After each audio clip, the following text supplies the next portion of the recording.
सत्संग जी, प्यार से कहना है धन निरंकार जी, एक को मानो, एक को जानो, एक हो जाओ, ये तो सब सुनते चले आ रहे हैं। मगर वो एक ही ब्रह्म है, इस बात पे भी हमें ध्यान देना है। और हम ये सोचते हैं कि ब्रह्म अलग है, हम अलग है। इस पूरे संसार में एक के अलावा दूसरा तो कोई है ही नहीं।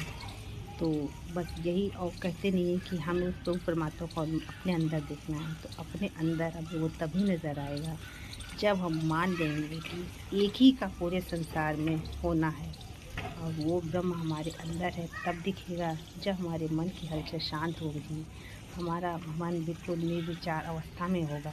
कहते हैं कि समुद्र के ऊपर कितनी लहरें उठती रहती हैं, मगर समुद्र के अंदर उतनी ही शांति होती है।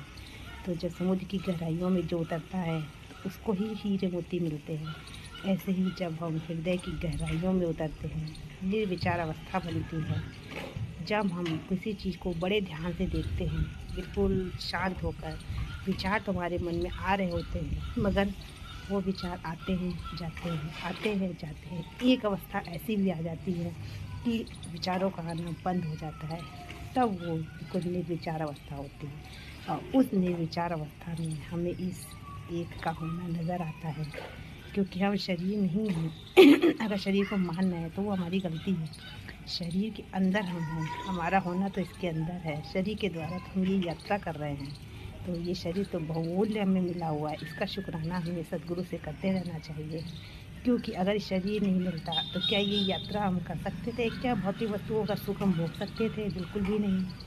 तो हमारा होना शरीर नहीं है, हम इसके अंदर हैं। और हमें ऐसा लगता है कि हम जैसे आँखों से देख रहे हैं, मगर कोई जो हमारे अंदर है, वो दिन में तो हमें ऐसा प्रतीत होता है कि आँखों के द्वारा देखा जा रहा है, मगर वो रात में भी हमारे अंदर सोता नहीं है। क्योंकि रात में भी हमारा शरीर सो जाता है, हमारी आँखें बंद होती हैं, मगर हम स्वप्न में सब कुछ देख रहे होते हैं। तो उस समय तो ये आँखें नहीं होती हैं, मगर वो तब भी देखता है। तो ये तो हमारा भ्रम है। कहते हैं ये इंद्रियों से परे है, इंद्रियों के माध्यम से समझने का विषय नहीं है।